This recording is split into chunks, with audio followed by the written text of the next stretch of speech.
प्रशांत कोरटकरच्या त्या Rolls Royce कारचं गूढ अखेर उकलल्याचं बघायला मिळत आहे। कोरटकर चालवत असलेली कार पिंपरी चिंचवडमधील बांधकाम व्यावसायिक तुषार कलाटेकडे आहे। तुषार कलाटेच्या मुळशीतील फार्म हाऊसमध्ये आलिशान रोल्स रॉयस उभी असल्याचं बघायला मिळत आहे। WB02AB123 या क्रमांकाच्या रोल्स रॉयस सोबत तुषार कलाटेचे सुद्धा फोटो असल्याचं सध्या बघायला मिळत आहे। प्रशांत कोरटकर आणि तुषार कलाटे यांचा एकत्रित व्हिडिओ सुद्धा समोर आलाय। कोरटकर तुषार कलाटेसह वादग्रस्त तांत्रिक मनोहर भोसले सुद्धा या व्हिडिओमध्ये दिसून येतोय। रोल्स रॉयस कार महेश मोतेवाराच्या समृद्ध जीवन कंपनीच्या नावावर असल्याची माहिती सध्या समोर येते आहे। महेश मोतेवारला गुंतवणूकदार फसवणूक प्रकरणी 2015 साली अटक झालेली होती। मोतेवारच्या हजारो कोटी रुपयांच्या मालमत्तांचा लिलाव होणं अपेक्षित होतं। लिलावाची जबाबदारी असलेल्या अधिकाऱ्यांनीच मालमत्ता लुबाडल्याचा आरोप केला गेला। 8 कोटींच्या आलिशान रोल्स रॉयसचा ताब्यात घेऊन सुद्धा लिलाव झाला नाही।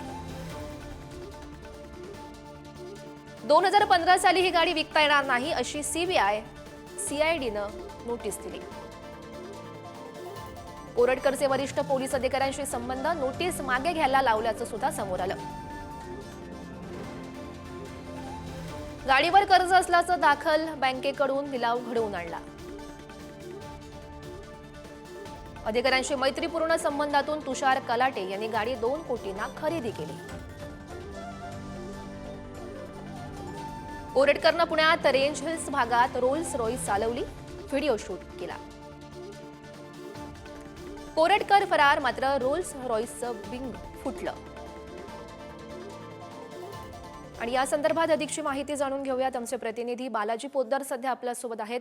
बालाजी, खरं तर मागच्या 2 सुनावणीवेळी आपण बघितलं होतं, प्रशांत कोरटकर जी गाडी चालवत होता त्या गाडीचा मुद्दा या दोनही सुनावणीवेळी उपस्थित झालेला होता। अखेर या कारचं आता गूढ समोर आल्याचं बघायला मिळत आहे। नक्कीच ही गाडी नेमकं कुणाची आहे आणि कुणाकडे आहे हा खरा प्रश्न होता। कोरटकरचे जे हितसंबंध आहेत ते खूप मोठ्या लोकांसोबत आहेत, त्यामुळे त्या निर्णय बदलावा लागला। 2015 ला ही गाडी लिलाव करता येत नाही असं CBIनं म्हटलेलं होतं, कारण समृद्धीच्या घोटाळ्यामध्ये या गाडीचा समावेश होता। मात्र त्यावर अधिकाऱ्यांवर दबाव आणून कोरटकरने या गाडीवर कर्ज असल्याचं सांगितलं आणि ही गाडी लिलाव करायला लावली। तीच गाडी पुण्यातल्या पिंपरी चिंचवडमध्ये तुषार कलाटे नावाच्या व्यक्तीकडे असल्याची आता माहिती समोर आलेली आहे।